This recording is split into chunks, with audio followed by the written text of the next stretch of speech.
Les fondations de l'humanité sont basées sur le principe racial. Une race, qu'est-ce que c'est? C'est une époque à l'intérieur de laquelle des corps physiques se multiplient, évoluent, pour en arriver éventuellement au terme de leur évolution à donner à la Terre ou au globe ou à la civilisation un taux vibratoire supérieur. Donc une race, vue du point de vue cosmique, ce n'est pas nécessairement une race physique. Une race peut être aussi d'un ordre mental.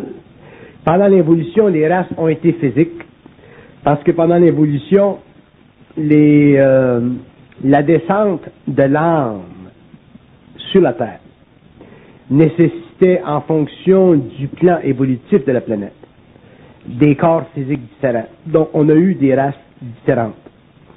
Mais au cours de l'évolution future, à partir du moment où l'homme va passer à une conscience supérieure, le concept de la race va aussi se modifier, dans ce sens qu'on ne parlera pas de race matérielle, on ne parlera pas du corps physique, on parlera de la conscience mentale de l'homme. Donc les hommes qui auront une certaine conscience mentale se définiront par rapport à eux-mêmes et s'excluront aussi par rapport aux races physiques, psychologiques qui existent aujourd'hui sur la Terre. Donc quand on parle de la 6e race racine, on parle d'un autre temps, un autre temps où la conscience humaine va se séparer, ou va commencer à se séparer du plan matériel. Et cette conscience humaine qui va commencer à se séparer du plan matériel, ce sera la 6e race racine. OK. Pour résumer, est-ce que, si j'ai bien compris, vous faites une différence entre le phénomène d'une race, comme exemple la race noire, la race jaune, la race blanche, et le principe de 6e race qui pourrait finalement inclure toutes les races, peu importe leur pigmentation physique, mais qui, selon un état mental, pourrait être de la 6e race.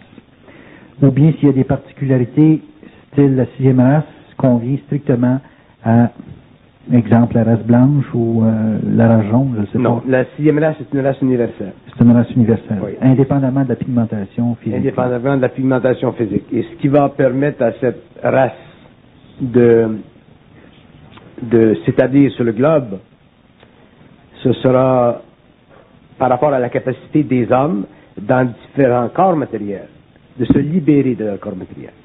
Okay. Donc la race, quand on parle de 6e race racine, on parle d'une race d'hommes matériels qui auront la capacité de vivre leur conscience au niveau du plan, au niveau du double éthérique. Donc ça sera la caractéristique fondamentale de la 6e race racine. Est-ce que ces êtres de la 6e race vont quand même conserver leur corps matériel? Ils vont conserver leur corps matériel. Et d'ailleurs, la 6e race conservera son corps matériel jusqu'à la fin de son cycle. Et ensuite, il y aura une 7e race racine, la dernière de l'humanité. Et au niveau de la 7e race racine, l'homme n'aura plus besoin de corps matériel. Est-ce qu'on pourrait faire un retour en arrière en disant la 5e race, c'était quoi? La 4e, c'était quoi? La 5e race racine, c'est la race qui a permis à l'homme de développer une conscience mentale rationnelle. C'est avec la 5e race racine que l'homme a commencé à prendre conscience de l'ego. C'est avec la 5e race racine que l'homme a commencé à prendre conscience mentale du mystère. Si on retourne à la 4e race racine, les Atlantes, la qualité des Atlantes, c'était qu'ils avaient une conscience astrale très évoluée, dans ce sens que l'Atlante vivait beaucoup plus dans la conscience astrale qu'il vivait dans le monde matériel. L'Atlante avait beaucoup plus contact avec les plans subtils de la Lune que l'homme de la 5e race racine. C'est ça qui a permis d'ailleurs aux Atlantes de développer toutes les notions de la magie des sphères, les notions du lien psychique entre l'homme animal et l'homme humain. C'est ça qui a permis aux Atlantes aussi, dans un sens, de travailler avec les forces de lumière et aussi de travailler avec les forces noires. C'est au niveau de l'Atlantide, de la 4e race racine, par exemple, que la lutte Pour la conscience humaine, c'est établi. Pour la conscience humaine. Oui. Si on retourne dans le passé, si on retourne au niveau de la troisième race racine, qui était une race extrêmement faible, une race qui vivait beaucoup plus au niveau de la conscience éthérique, mais au niveau de la conscience éthérique animalisée. Les hommes qui vivaient durant la période de la troisième race racine n'avaient aucun sens de danger.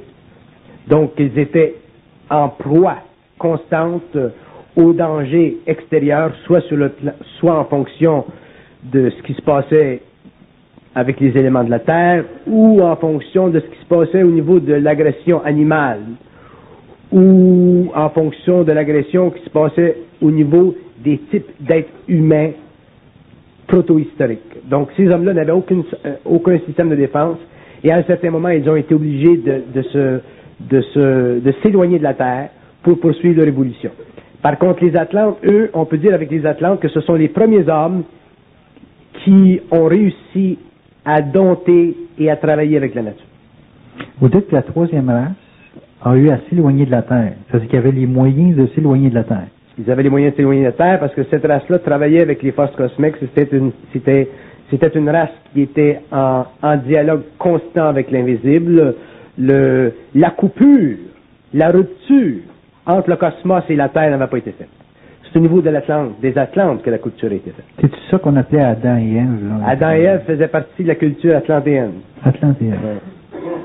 Puis le troisième race, c'était la Lémurie, je sais pas de mémoire. La race lémurienne. C'était une race éthérique. Okay. Mais le corps éthérique des Lémuriens était un corps extrêmement gélatineux. Très gélatineux. Alors que le corps de l'Atlante, c'était un corps très physicalisé, le corps astral était très développé, et surtout vers la fin de la Confédération atlantéenne, à peu près 12 000 ans avant le Christ, le corps astral était suffisamment développé pour que les Atlantes aient accès à de la connaissance directement à partir des plans, sans avoir à passer par l'étude psychomatérielle qui est devenue une marque de la cinquième race racine. Il y avait une sorte de communication télépathique. Ils avaient une communication télépathique. Ils étaient en communication télépathique avec les forces élémentales. Ils pouvaient se servir des forces élémentales et les commander. Et c'était une race supérieure dans un sens et c'était une race inférieure dans un autre. Autrement dit, quand les gens parlent, souvent les psychiques ou les médiums ou les gens qui s'intéressent aux sciences ésotériques, ont tendance à se rapporter à la période atlantéenne et à vouloir se remémorer la période atlantéenne. La période atlantéenne a été intéressante dans ce sens qu'elle a permis à l'homme de travailler avec l'invisible. Pendant la période lémurienne, l'homme ne pouvait pas travailler avec l'invisible, il était soumis à l'invisible, il était assujetti à l'invisible. Il était dans une sorte de conscience totalement lymphatique.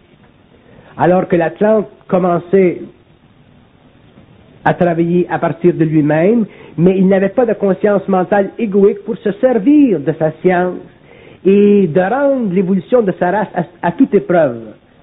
C'est ce qui a amené la destruction de l'Atlantide. Avec l'évolution de la cinquième race racine, l'homme a pris encore plus conscience de la Terre.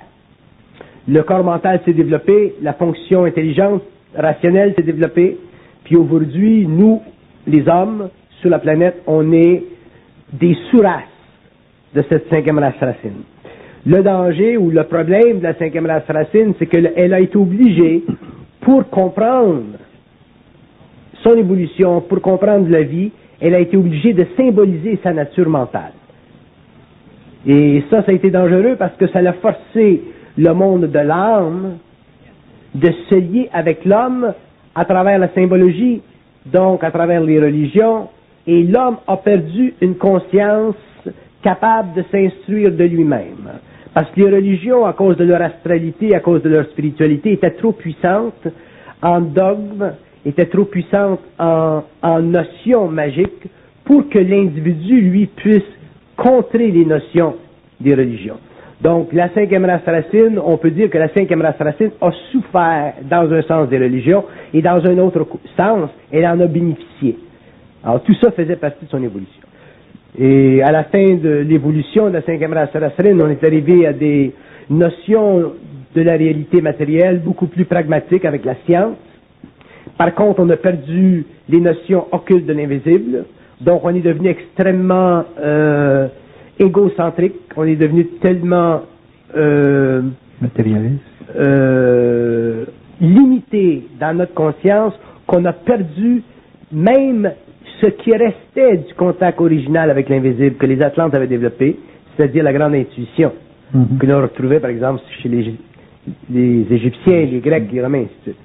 Donc ça a été nécessaire pour que l'homme reprenne possession de la terre, pour que l'homme se vérifie dans sa propre expérience. Mais rendu à un certain point de cette évolution-là, ou de cette involution, il faudra que l'homme retourne à la source. Mais lorsque l'homme retournera à la source et qu'il redeviendra éthérique, il n'aura pas la même conscience éthérique que les Lémuriens avaient. Il aura une conscience éthérique qui sera le produit ou le résultat du développement du corps éthérique des Lémuriens, du corps astral des Atlantes et du corps mental inférieur de la cinquième race sarrasine. Donc l'homme de la sixième race sera un être qui bénéficiera de tous ces principes inférieurs et il pourra allier à ces principes-là l'autre, qui est celui du véhicule éthérique. Donc l'homme à ce moment-là sera complet. Mais il ne pourra pas se séparer indéfiniment de son corps éthérique. Autrement dit, il sera obligé de vivre avec son corps matériel. Il ne pourra pas se séparer indéfiniment de son corps matériel. Il sera obligé de vivre avec son corps matériel pendant un certain nombre d'années, et à un certain moment, là, le laissera pour continuer dans les terres, sortir, ne plus jamais aller à l'astral. Et c'est au niveau de la septième race racine que finalement l'homme n'aura plus besoin de corps matériel. Et c'est pour ça qu'on dit que c'est l'évolution jupitérienne. Si on regarde Jupiter, si je regarde Jupiter de mon point de vue, Jupiter, c'est une masse de feu qui n'a pas de conscience. C'est-à-dire que c'est une masse de feu qui donne à toute intelligence qui l'habite la programmation atomique dont elle a de besoin pour s'instruire de ce qu'on appelle le feu cosmique. Autrement dit, un homme qui aujourd'hui vivrait sur la planète Jupiter deviendrait en soi une librairie cosmique. Il deviendrait un être total, intégral, omniscient. Et pour que l'homme puisse aller sur Jupiter, pour que l'homme puisse utiliser ses véhicules et vivre sur cette planète-là, il lui faut avoir composé complètement avec ses principes inférieurs. Donc l'homme d'aujourd'hui, naissant du corps éthérique, du corps astral, du corps mental et demain du corps éthérique, sera prêt à la fin de l'évolution de la sixième race racine d'aller sur Jupiter, soit en utilisant les transports séraphiques qui sont des vaisseaux de lumière qui sont créés par sa conscience éthérique, où l'homme pourra utiliser une science plus matérielle pour y aller, mais qui sera obligée d'être dématérialisée lorsqu'elle arrivera dans ce monde-là, et que l'homme décidera pour une raison ou une autre de s'y établir. Mais l'homme ne pourra pas vivre l'évolution jupitérienne comme il a vécu l'évolution terrestre. L'homme ne pourra pas bénéficier d'un corps matériel sur Jupiter, comme il a bénéficié d'un corps matériel sur la Terre. Et la raison, elle est simple, c'est que sur Jupiter, l'énergie est tellement élevée qu'elle ne peut pas permettre que la respiration existe. Donc, un corps éthérique, ça ne respire pas. Un corps éthérique, c'est totalement affranchi de la gravité, et c'est un corps qui peut se matérialiser à volonté, donc qui peut prendre la forme dont il a besoin pour entrer en contact avec différents niveaux de civilisation ou d'intelligence dans le cosmos. Donc, ce sera le véhicule parfait pour l'homme, et l'évolution jupitérienne sera réellement ce qu'on appellerait en anglais the crowning glory of human evolution. Ce sera la gloire, ce sera l'apothéose glorieuse de l'évolution humaine. L'apothéose de l'évolution humaine ne se fera pas sur la Terre, elle se fera sur Jupiter. Mais la finalité, la fin de l'évolution de la conscience humaine se fera sur la Terre dans un corps matériel. Et l'homme va commencer à prendre conscience de la dislocation de son corps matériel au fur et à mesure où il va commencer à sortir de son corps matériel. Donc, sortir de son corps matériel en éthérique, ça va devenir normal, ça va devenir une seconde nature.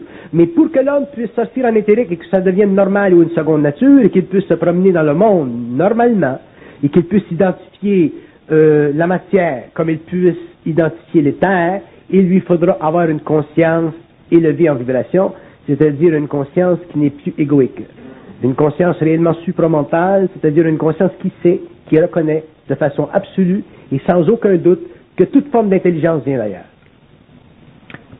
C'est le meilleur cours d'histoire que j'ai jamais eu.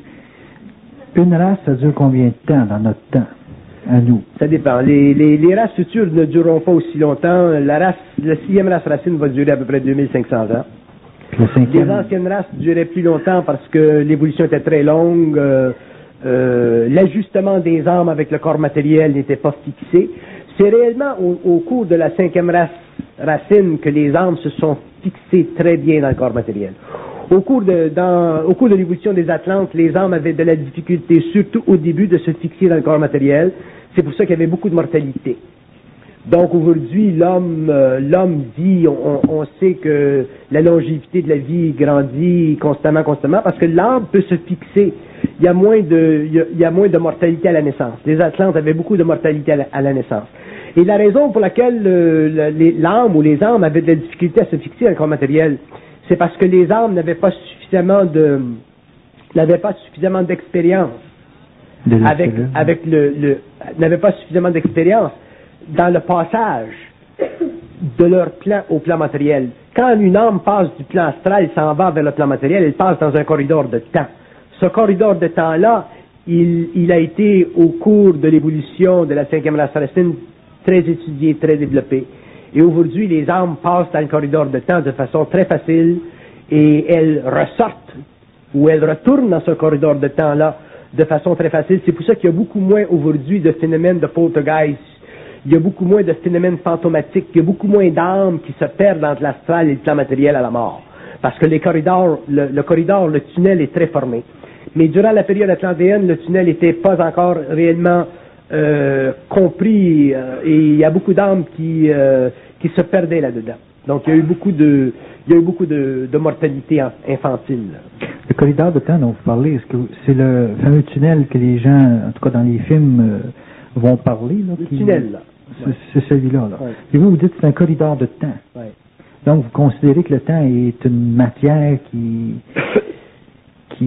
compose quelque chose de particulier dans le passage entre l'invisible et le matériel. Là. Le temps sur les plans invisibles, c'est toujours représenté par une dimension de transport. Le temps, c'est une dimension de transport. Autrement dit, on ne peut pas, nous, sur le plan matériel, voir le temps comme une dimension de transport, parce qu'on vit le temps de façon psychologique. Ouais. Mais par exemple, les physicists ou les scientifiques vont vous dire, par exemple, qu'un trou noir, c'est un corridor de temps. Autrement dit, si l'homme ou un vaisseau spatial passait dans un trou noir, il y aurait dématérialisation, il y aurait absorption intégrale à cause de la gravité, ainsi de suite. Donc, un trou noir, c'est un corridor de temps. Donc, le temps dans les autres dimensions est toujours vécu, expérimenté comme étant un passage à partir d'une dimension vers une autre dimension. Le temps n'existe pas psychologiquement dans les autres dimensions. Il existe dans notre dimension parce que on pense, mais dans les autres dimensions, la pensée n'existe pas.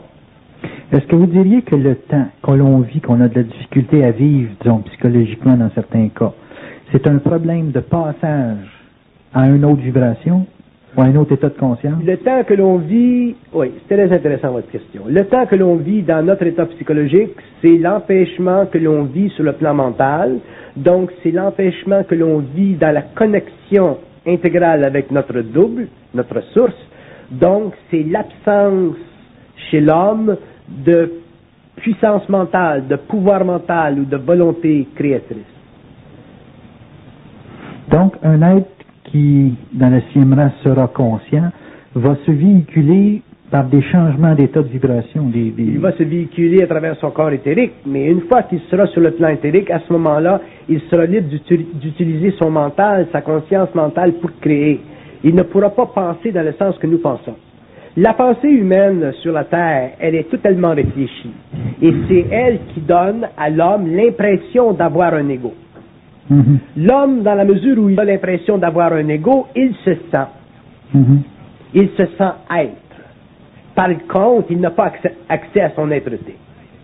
Donc, le problème de la pensée de la cinquième race racine, le problème de la pensée de l'homme de la Terre aujourd'hui, c'est un problème qui est vaste, dans ce sens qu'il représente simplement une étape dans l'évolution de la conscience. Il n'est pas un statu quo permanent de la conscience humaine. Autrement dit, on ne peut pas dire aujourd'hui que l'homme, de façon indéfinie, pensera. De la même façon qu'on ne pouvait pas prédire chez les Atlantes que l'homme de la cinquième race penserait, de la même façon, on ne peut pas dire chez l'homme de la cinquième race racine que l'homme de la sixième pensera. Parce que, au fur et à mesure où la conscience se greffe à l'infini, ou se greffe à la source, ou se greffe à sa source, ou se greffe à son double, parce que tout être humain a un double, à partir de ce moment-là, la conscience cesse d'être humaine, elle devient transhumaine, c'est-à-dire qu'elle passe dans un autre temps. Donc le temps de l'homme aujourd'hui, qui est manifesté par sa faculté de penser, sa faculté psychologique, lui empêche ou l'empêche d'entrer dans un temps morontiel.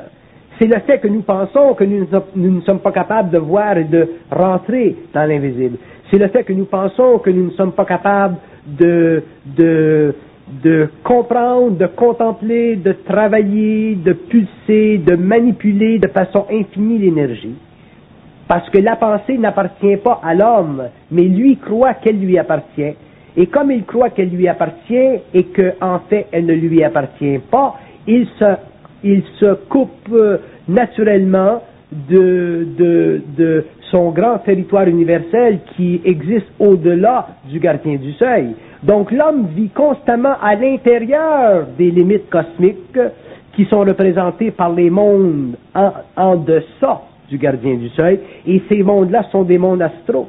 Donc l'homme, c'est un être qui ne vit que par rapport à l'âme, qui se sert de la pensée pour puiser dans l'expérience, afin de façonner pour elle-même des mouvements d'évolution future qui lui permettront éventuellement d'évoluer jusqu'au jour où elle pourra se greffer, se fusionner à l'esprit. Donc, dans un sens où, si on le regarde d'un point de vue totalement occulte, la pensée humaine fait partie de l'illusion égoïque centrale de l'homme, et elle fait partie de l'illusion fondamentale de sa conscience, et elle lui empêche ou elle l'empêche de pénétrer dans les mondes supérieurs et de passer de l'astral à l'éthérique, de passer de la mort astrale à la mort vivante de l'éthérique. Autrement dit, c'est pour ça que l'homme est obligé l'homme ne peut pas connaître l'immortalité. Immortalité dans ce sens que l'homme passe du plan matériel, s'en va au plan éthérique, et ne retourne pas à l'astral pour revenir en incarnation sur le plan matériel, pour recommencer encore la même sorte de bêtises ou en parallèle. Donc, l'homme a beaucoup de difficultés au cours de son expérience sur la Terre, dans la phase involutive de sa conscience, de reconnaître de façon absolue son intelligence, parce que, en tant qu'homme pensant, il n'a pas le droit psychologique de se l'attribuer, pour la simple raison que ses pairs, autrement dit, la société humaine, les nations, la conscience de la race, l'empêcheraient de se présenter au monde comme étant un être total et intégral.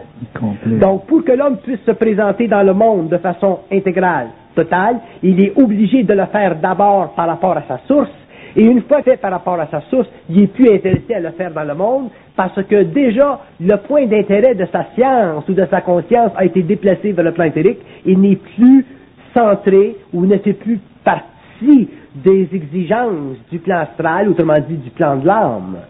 C'est donc pour ça que l'intérêt pour tout ce qui est, je dirais, national ou racial devient pour lui, disons, complètement différent. Là, vous êtes en train de nous dire que finalement, la pensée nous empêche de voyager, nous empêche d'aller comme... La pensée vous empêche de voyager à un tel point que si l'homme utilisait sa pensée de façon intégrale, il serait capable de se composer un aura éthérique qui deviendrait son propre champ électrique et qui lui permettrait de se créer un vacuum intégrale autour de lui-même et de par sa pensée se projeter dans l'espace dans n'importe quel domaine du connu ou de l'inconnu. Puis son corps suivrait. Et son corps, ce serait son corps matériel, son corps éthérique. Et quand il reviendrait sur le plan matériel, à ce moment-là, il réintégrerait le corps matériel, mais ce corps matériel-là, il s'en servirait simplement pour rester fixé pendant un certain temps dans l'espace matériel de la Terre. Autrement dit, pour s'identifier un peu avec les hommes. Donc, la pensée, ce n'est pas simplement de la réflexion. La pensée, ce n'est pas simplement un moyen d'information personnelle. La pensée, c'est à la fois un moyen de désinformation et d'information. Donc, l'homme est un être qui est constamment informé et désinformé. Pour se sécuriser au niveau de la pensée, il a développé la science pour corriger un peu le côté arbitraire de sa pensée. Donc, en développant la science, il a réussi à maîtriser la matière, et ceci, c'est bon. Par contre, d'un autre côté, il s'est empêché de se libérer de son âme pour rentrer dans son esprit. Donc, qu'est-ce que c'est la science sur la Terre? C'est la concrétisation, la matérialisation de la pensée dont se sert l'âme de l'homme ou l'âme de l'humanité pour s'identifier à elle-même. Autrement dit, c'est à travers la pensée que l'homme se tue. C'est à travers la pensée que l'homme retourne à la mort. C'est à travers la pensée ou à cause de la pensée que l'homme meurt. C'est à cause de la pensée que l'homme ne peut pas connaître l'immortalité. Et c'est à cause de la destruction, de la neutralisation ou de l'infinitisation du mental que l'homme pourra finalement retourner à l'évolution, retourner à sa source, connaître l'immortalité. Et dans ce processus-là ou dans ce temps-là, la pensée pour lui n'existera plus. Est-ce que vous dites à ce moment-là que la destruction de l'être ou de l'homme par la pensée est due au fait qu'il ne peut pas donner de réponse aux questions qui lui sont soumises dans le mental? Non. La raison pour laquelle l'homme vit la destruction par rapport à la pensée, c'est parce que la pensée, c'est une énergie qui n'appartient pas au royaume de la lumière. La pensée, c'est une énergie qui est régie par les forces des ténèbres, et ces forces-là sont des forces qui se servent de la pensée pour dominer l'homme, c'est-à-dire lui donner conscience presque parfaite qu'il a un ego. Et la conscience d'avoir un ego, pour l'homme, c'est pour lui une réussite psychologique sur la Terre. Mais en fonction du cosmos, en fonction de l'invisible, en fonction des autres plans, c'est une fatale dénonciation de son impuissance et c'est une fatale dénonciation de l'irréalité de sa conscience égoïque. Donc, c'est une coupure entre lui et la source et c'est l'impuissance intégrale d'immortaliser sa conscience ou de demeurer conscient infiniment ou indéfiniment après avoir laissé son corps matériel. Donc, nous, aujourd'hui, avec l'étude de la pensée, l'étude philosophique de la pensée, l'intérêt que nous portons à la philosophie de la pensée, depuis les Grecs, depuis les Égyptiens, les Romains, ainsi de suite, jusqu'à nos jours, nous nous sommes donnés, comme être pensants, le mandat de nous instruire de notre pensée.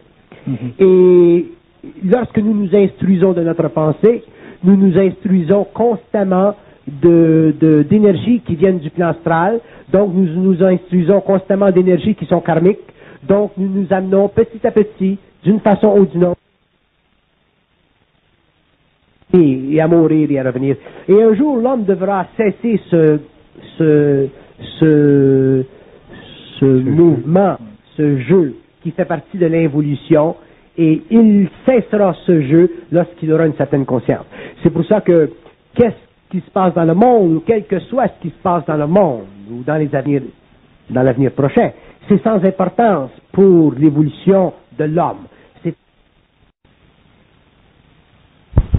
L'homme conscient, quel que soit ce qui se passe dans le monde, ne fait pas partie de cette race.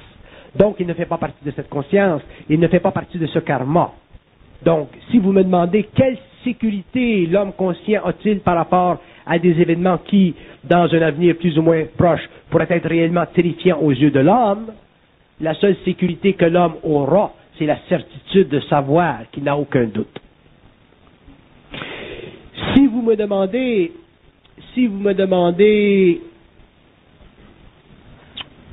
d'évaluer ceci, Comment peut-on évaluer l'absence de doute? Comment peut-on évaluer la certitude de ne pas avoir de doute?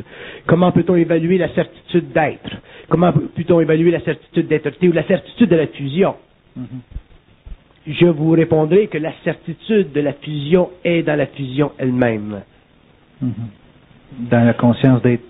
Sinon, autrement dit, l'homme conscient ne peut pas se remettre à questionner et à rejouer le jeu philosophique, psychologique, doctrinaire, didactique de l'homme inconscient.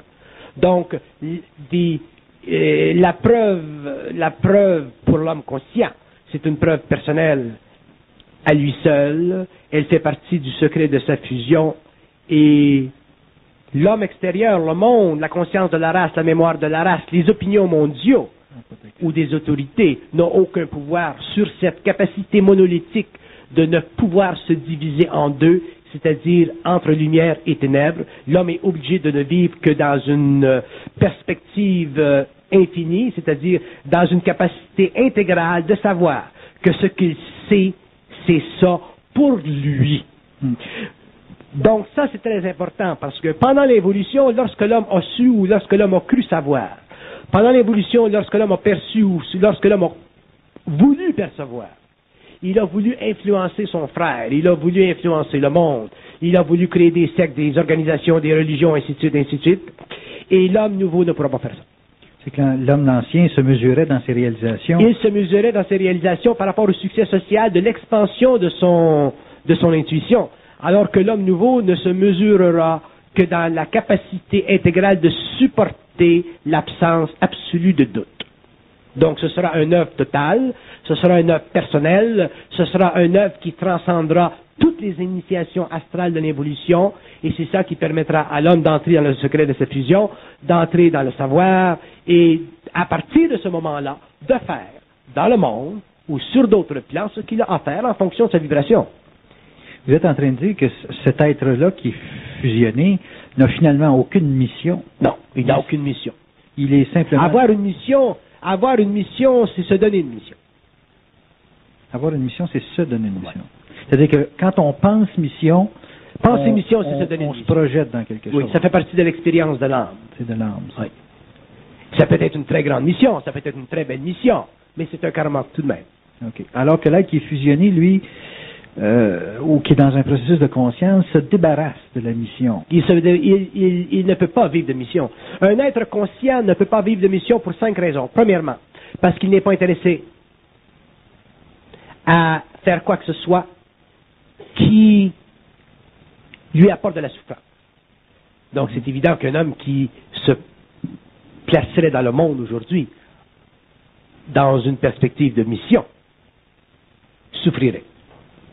Deuxièmement, l'être conscient ne peut pas vivre l'illusion de la mission parce qu'il n'est pas intéressé à l'homme de l'involution. Donc, il n'est pas intéressé à la 5e race racine. Il est simplement intéressé à des hommes qui sont dans la 5e race racine, mais qui devront passer un jour à la 6e. Okay. Donc, il est intéressé simplement à explorer le potentiel de passage du plan matériel au plan éthérique. Troisièmement, il n'est pas intéressé à la mission parce qu'il sait très bien le degré d'inconscience de l'humanité et il sait très bien que les hommes, en tant que conscience collective, en tant que conscience raciale, sont incapables de supporter ce que l'homme conscient sait. Intégralement. Donc, il n'est pas non plus intéressé à la mission parce qu'il sait très bien que se donner une mission, c'est se donner un statut. Une valeur. Et l'homme conscient n'a aucune valeur. Il ne peut pas se donner de valeur parce qu'il n'a pas de capacité réflexive pour mesurer ce qu'il fait par rapport à ce que l'homme reçoit. Il est totalement intégral. Donc, étant intégral et sachant la nature de la pensée, connaissant la nature de la pensée, connaissant les lois de la communication, étant en communication avec les circuits universels qui n'ont aucune valeur humaine en soi, ou qui ne représentent aucune valeur humaine en soi, qui ne sont simplement que des forces créatives, il ne peut pas, lui, en tant qu'égo éclaté, référer à des attitudes psychologiques qui ont fait partie de l'évolution de la conscience de l'homme. Et cinquièmement, il n'est pas intéressé à la mission parce qu'il connaît le temps. Il n'est pas intéressé à la mission parce qu'il sait que dans le temps, il y a tant d'hommes dans le monde qui sont ou qui pourront passer d'une étape de conscience à une autre, et il sait que lorsque le temps sera venu pour ceci, tout ceci se fera de façon naturelle, normale, facile, par les voies télépathiques et par aussi l'expansion éthérique de sa conscience. Donc, il ne travaille pas dans le temps de la Terre d'aujourd'hui, il travaille en fonction d'un autre temps, et comme il travaille en fonction d'un autre temps, il ne peut pas participer au temps d'aujourd'hui. Il peut se manifester dans le temps d'aujourd'hui, mais il ne participe pas au temps d'aujourd'hui. S'il participerait au temps d'aujourd'hui, il serait impliqué dans le temps d'aujourd'hui. Il serait en politique, il serait en ci, il serait en ça. Il n'est pas intéressé. C'est vrai. Donc, il est totalement désengagé. Donc, l'individu qu'on dit de la 6e race, c'est pas évident tant qu'il pense qu'il peut savoir ce que vous dites, là, qu'on peut habiter un temps sans vivre de besoin de faire des réalisations ou de créer des réalisations. Pour répondre à votre question, je dirais ceci. Pendant l'évolution, il y a eu des hommes qui nous ont confirmés. Ouais. Donc, nous avons vécu pendant l'évolution le grand cycle de la confirmation. Nous avons été confirmés jusque dans l'Église. Dans l'évolution, l'homme ne sera aucunement confirmé. Il se confirmera lui-même. Et un homme conscient ne peut pas être confirmé de l'extérieur parce qu'un homme conscient n'appartient pas au temps de l'extérieur. Il n'a pas besoin d'approbation. Il n'a pas besoin d'approbation. Qui va lui donner l'approbation? Donc, ça demande un homme conscient pour parler à un homme conscient. Ça demande un homme conscient pour échanger avec un homme conscient. Ça demande un homme conscient pour comprendre un homme conscient. Donc, à ce moment-là, toute la nécessité psychologique de l'ego, tout l'aspect du maître, toute la relation entre maître et disciple, toute l'infatuation mystique du maître, toute l'infatuation occulte hermétique du maître, toute l'immense présomption du maître est éclatée par la fusion. Oui, parce que finalement... Une personne me demandait un jour, comment puis-je parler sans qu'il y ait d'ego? Et je lui ai répondu, quand tu parleras sans ego, tu ne parleras plus. Tu créeras. Mais l'homme parle ou l'homme jase, donc il ne crée pas. Si lorsque l'homme parlera sans ego, il créera, autrement dit, il utilisera une vibration qui, elle, sera la seule maîtresse de l'évolution, la seule maîtresse des conséquences. C'est la vibration, c'est l'énergie elle-même qui se placera dans l'esprit de l'homme et qui travaillera et qui fera son chemin. Alors qu'aujourd'hui, l'homme, lorsqu'il parle à l'homme ou lorsqu'il jase vers l'homme, il veut placer dans la tête de l'homme des notions. Des résultats. Pour avoir des résultats. Et c'est une illusion. C'est une illusion. Ça fait partie de son expérience. Je ne dis pas que le maître n'est pas important dans le monde aujourd'hui. Je ne dis pas que le maître n'est pas important dans l'évolution de la 5e race racine, mais je dis que le maître appartient à la 5e race racine et que dans la 6e, il n'y en a pas. Okay. Ça veut donc dire que l'être conscient, tel que vous le décrivez, lorsqu'il s'exprime vers l'autre, n'attend absolument rien dans le temps de l'autre. Non, parce qu'il est dans un autre temps. Il est dans un autre temps. Donc, si l'autre, un jour, entre dans ce temps-là, à ce moment-là, ce qui se sera passé entre les deux aura fait son petit chemin. Mais c'est la vibration qui fait son chemin. Ce n'est jamais ce que l'on dit qui compte. C'est toujours comment on le dit. Mais vous avez dit un petit peu auparavant que le temps, c'est un véhicule. Si l'être conscient est dans un autre temps et qu'il parle évidemment à quelqu'un qui habite notre temps immédiat, est-ce que ce n'est pas tendre la main pour l'individu conscient? Est-ce qu'il ne tend pas la main à l'individu inconscient pour traverser dans son temps? Oui. Mais ça, c'est pas un rôle, c'est pas une mission, ça. Là. Ça dépend. Un homme, là, on parle de conscience. J'essaie de si je parle de conscience, si je parle de conscience intégrale, si je parle de l'homme conscient qui parle ou qui travaille dans le monde, selon sa conscience, il sera plus dans l'autre temps que dans ce temps-ci. Donc, automatiquement, il ne travaillera pas dans le monde avec les mêmes ambitions, les mêmes perspectives, la même subjectivité que l'homme moins conscient. Mais l'homme moins conscient peut percevoir un mandat ou peut percevoir une mission. L'homme moins conscient peut percevoir un mandat, une mission, mais ça fait partie de son expérience. Okay. Ça ne fait pas partie de sa conscience. Il n'y a pas de mandat dans la conscience. Okay. Pour l'individu qui, dans sa conscience, dans sa fusion... Si vous me demandiez à moi, si vous me demandiez, mais qu'est-ce que vous faites dans le public, parler pendant des années, écrire des livres, je vous dirais que j'aime ça. J'aime. Si je n'aimais pas ce que je fais, je ne ferais pas. J'aime ça. Donc vous le faites pour vous. Je le fais pour moi. Mais comme je le fais d'une façon très expansive, ça sert à l'autre. Mais je le fais pour moi. Je ne le fais pas pour l'homme, je ne le fais pas pour l'humanité, je le fais pour moi. Ça fait partie de moi, de le faire. Et le jour où je n'aime plus le faire, parce que je veux faire autre chose, je ferai autre chose.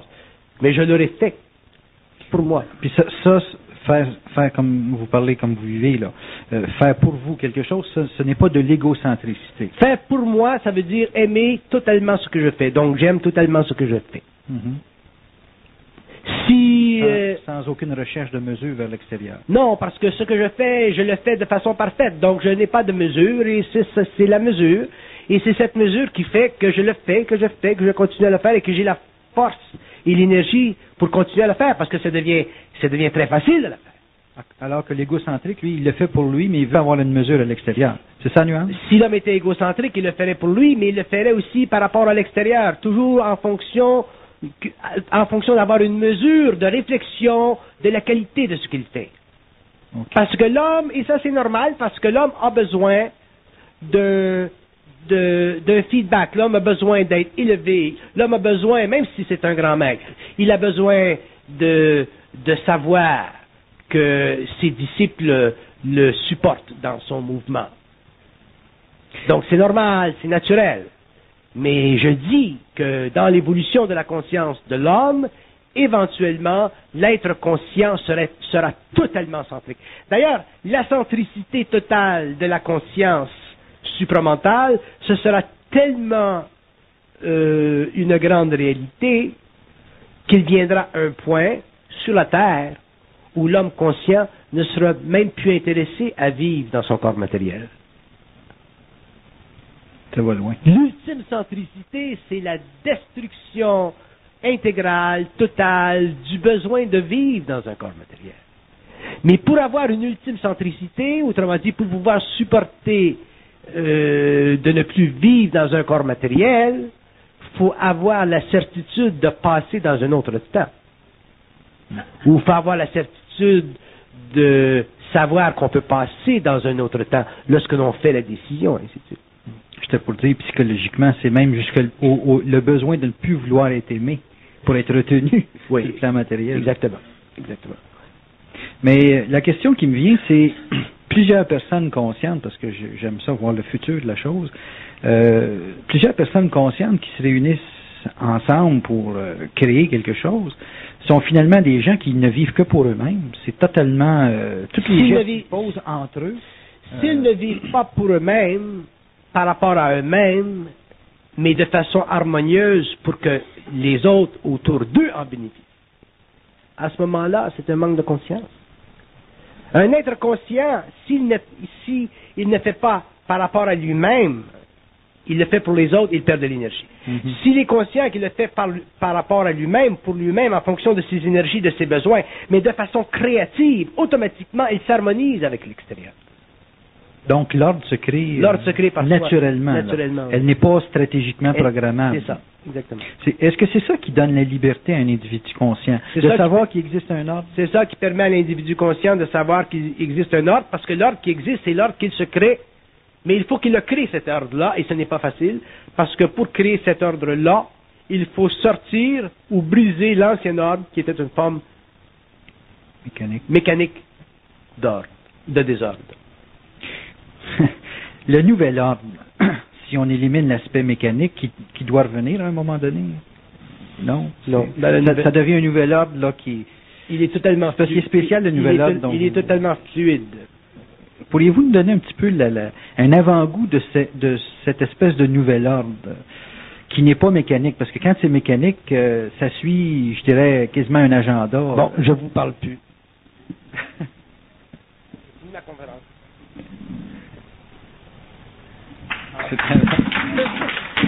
conférence. C'est mon art. Ouais. Bon. Vous comprenez? Ah ouais. C'est pas mon ego qui va dire, mais qu'est-ce que les gens vont penser? Ça, je peux le faire. C'est mon avis. Mais, parce que je respecte la sensibilité des gens, parce que j'aime bien le monde, parce que je ne peux pas demander trop à l'homme, je reviens. Je savais qu'il y avait un ordre. Oui.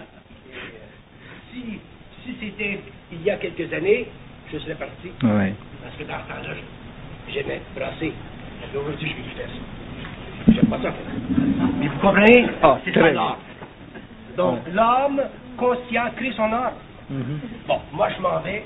Et les gens disent, il n'est pas fait, le Nord Montréal. Il n'est pas gentil. On a payé pour aller le voir et il nous fout comme ça. C'est le problème. C'est pas le mien. Et peut-être que dans 3 ans, ils vont dire, ah, il y avait raison, il y avait quelque chose de faire comme ça. Je m'en vais.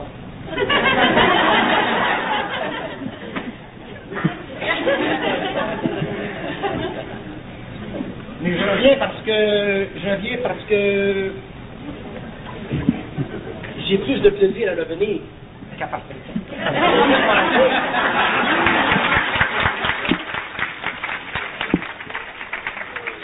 Si je m'en allais, j'aurais une petite tristesse. Je vais vous dire pourquoi. Parce que je sais qu'il y a des gens qui ne comprendraient pas mon mouvement. Il y a des gens qui comprendraient. Ah, il l'a fait. Mais je sais qu'il y a des gens qui ne comprendraient pas. Donc, je ne veux pas supporter ça. Donc, vous comprenez quoi? C'est bon.